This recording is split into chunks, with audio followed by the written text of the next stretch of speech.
Hello guys, Art-Teeves here. This is the first part of my new tutorial series that will cover modeling, UV unwrapping and texturing of a stylized cassette futurism device. The first part will only cover modeling phase, sped up by 3 times. I also cut out some repetitive parts to spare your time. If you like such content, make sure to subscribe to my channel for more stylized time-lapses and modeling tutorials.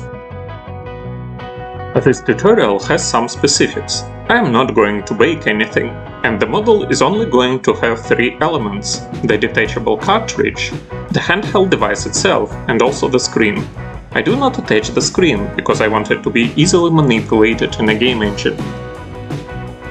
When modeling such cartridges, make sure to consider some proportions of other objects in your project. For example, if you are modeling some sci-fi panels, make this cartridge compatible with their drives. It may affect the atmosphere of your project greatly. Here I mostly use connect edges, extrude and chamfer functions. I also give cartridge some details on the rear side, because I want to make it detachable.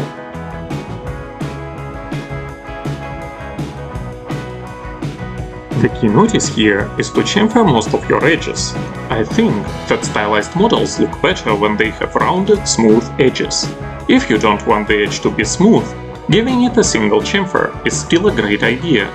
It increases the poly count, but highlights the general outline of your model, which is great in most cases. As you can see here, I make the frontal part of my cartridge smooth, but I only give its rear part a single chamfer, for the sake of poly count economy.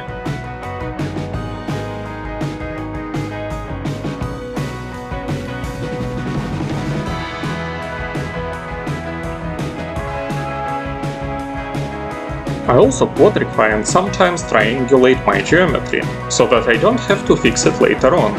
When dealing with symmetrical objects, you can only work on their quadra, and later copy it twice using the symmetry tool.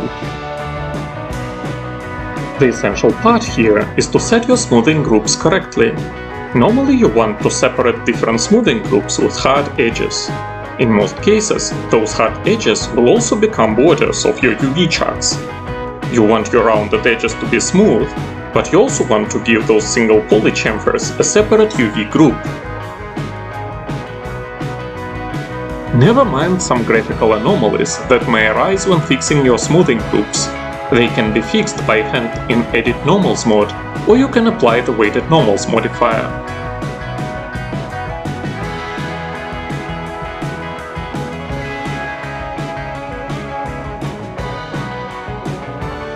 I align the rear side of the frame I made to the rear side of the cartridge and connect them to create a single object.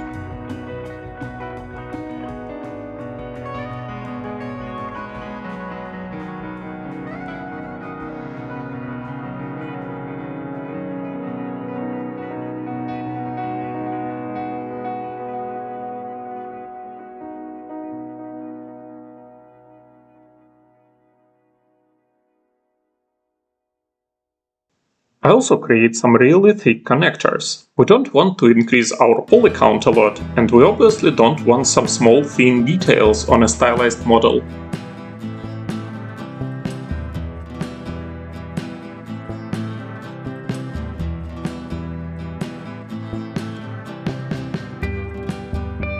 Finally, I attach connectors to the rest of the cartridge.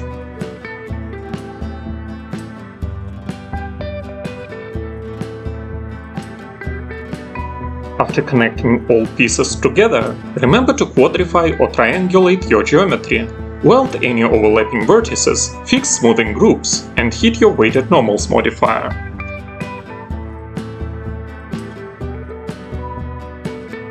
Now I create the drive for my cartridge that will play a major role in defining dimensions of my device.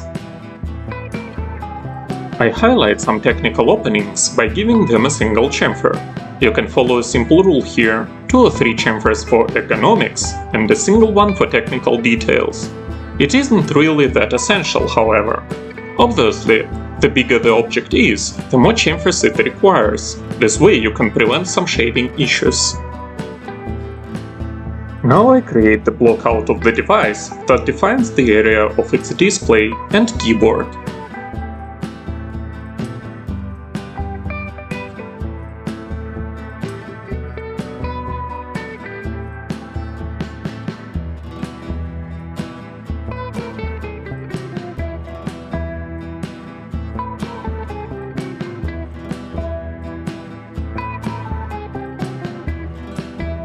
There are many ways to create a retro display, yet this is the most simple one of them.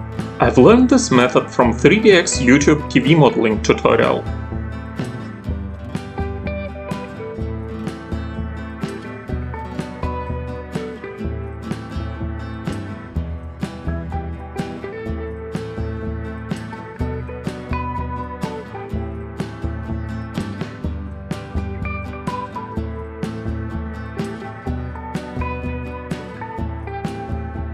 Normally you can apply a 4x4 FFD modifier and stretch out middle parts of screen sides.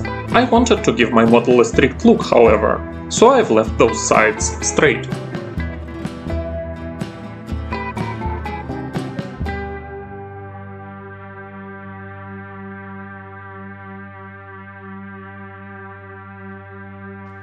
I forgot to detach the screen before chamfering those frame angles. I'll fix it in no time though.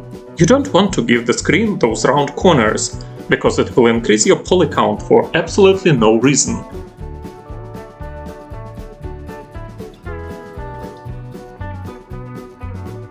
Both screen and the keyboard were created as separate objects by using inset, bevel, chamfer, and extrude modifiers.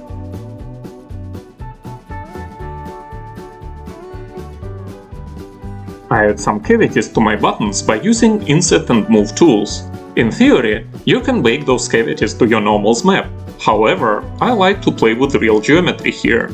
Such topology makes a potential viewer want to press one of the buttons, and also gives your keyboard a somewhat used look. If you are making a used dusty plastic device, you may also want to give each button a barely noticeable height difference.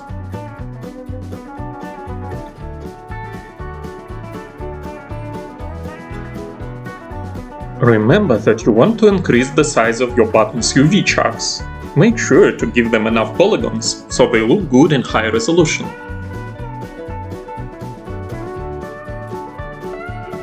I model most elements separately, align their corresponding parts and merge them by using weld vertices and bridge tools. I fix the rest of geometry by using target weld tool. Here I increased the size of all buttons at once by switching to local coordinates.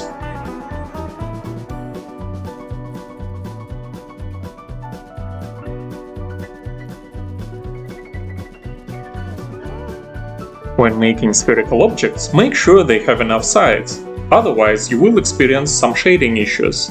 The bigger the sphere is, the more sides it shall have.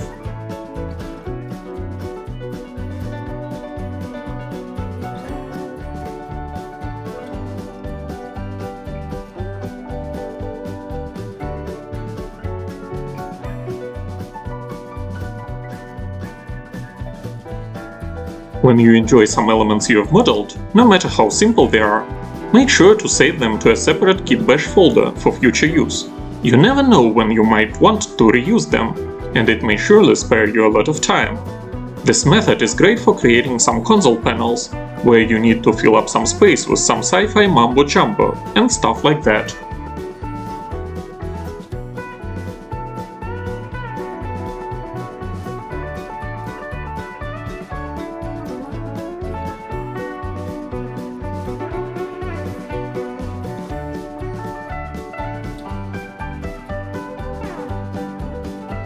If you want the device to be a simple prop that will only be used as a decoration, you may want to model it as a single object. Otherwise, you may want to detach some elements you wish to interact with in a game engine. This is not a general rule, however. For example, if you want those lights to glow later on, you can either detach them from the rest of the model, or simply give the whole model an emissive map and play with it later on.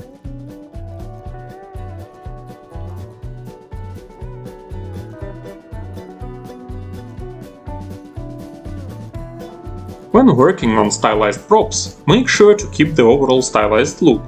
Every part of the model shall match the overall style. Try and avoid using some small realistic details. They won't do you any good in most situations.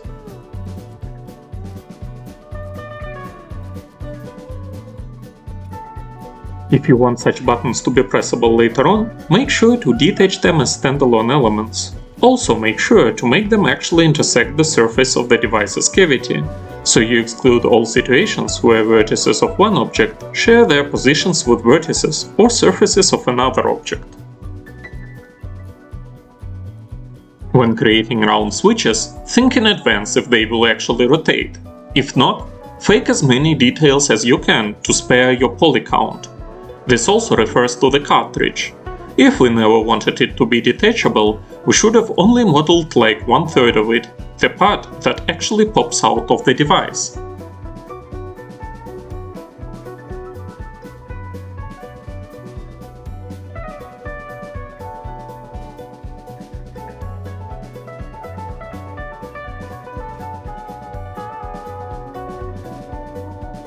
Do not worry that such details will be noticeable in-game. Firstly, they erase the effect of the uncanny valley. And secondly, you will add a black layer with low opacity and high roughness that will serve as a cover-up for our trick.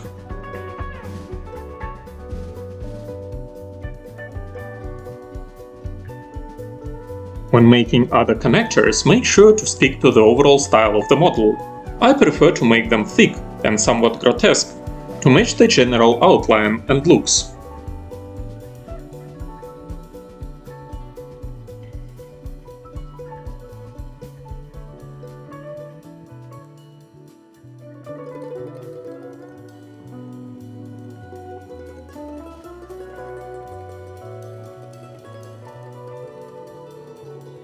Remember, adding some small details that don't match the overall style of your model may do severe damage to its looks.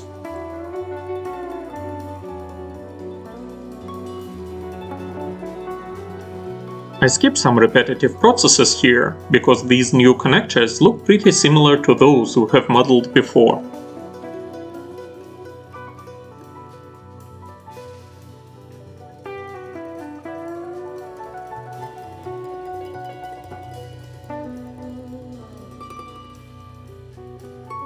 Now I repeat same process on the bottom part of the model. Sticking to thick elements and general stylized look makes it almost impossible to ruin the model with some kind of eclecticism.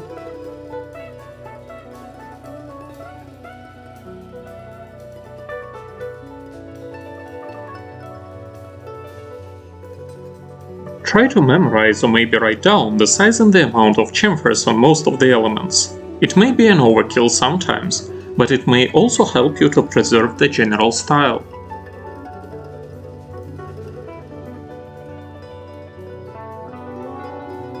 I want to remind you here that if you want to interact with these switches later on, you may want to keep them as separate objects. Otherwise, if you are modeling a decorative prop as I do, you may want to incorporate them into a single object.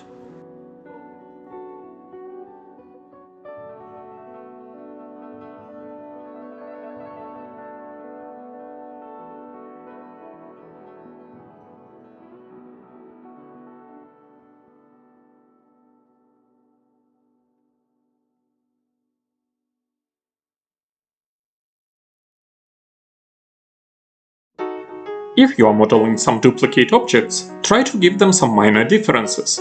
This way you will break symmetry and make your model more interesting.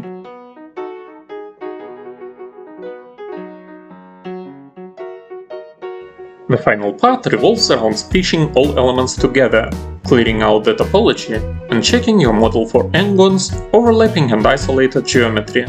Also, if you are going to make it game ready, you shall fix its smoothing groups and pivot points, place it to the center of the coordinate system, and set up its proper facing. First things first, I detach pieces I want to connect, align them to one another, attach them, weld their vertices, and breach cavities.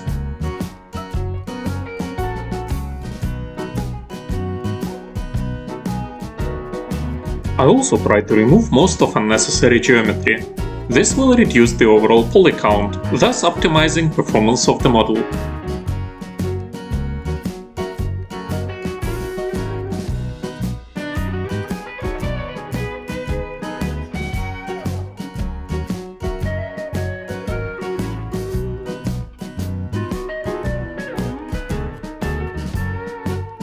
I perform the same process for each element, so I'll cut most of repetitive parts here.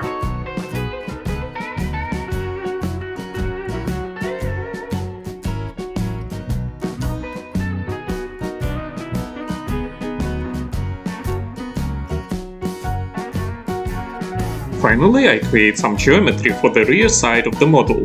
Don't do it if you are making a stationary device that will simply lie down in its place, obviously.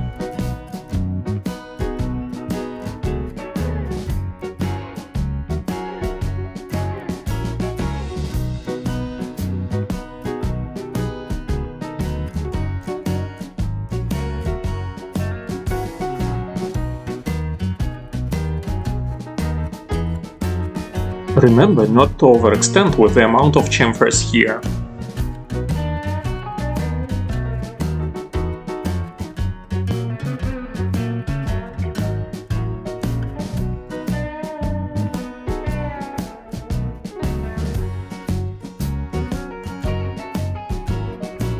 I use the 3ds Max X-View tool to scan the model for some open edges, overlapping or isolated vertices. Also, I check both the device and cartridge for n-gons and some improper smoothing groups. I place the pivot point of the device to the center of its rear part. Also, I link the display and the cartridge to the device to position them properly. Then I place pivot points of display and cartridge to middle parts of their geometry.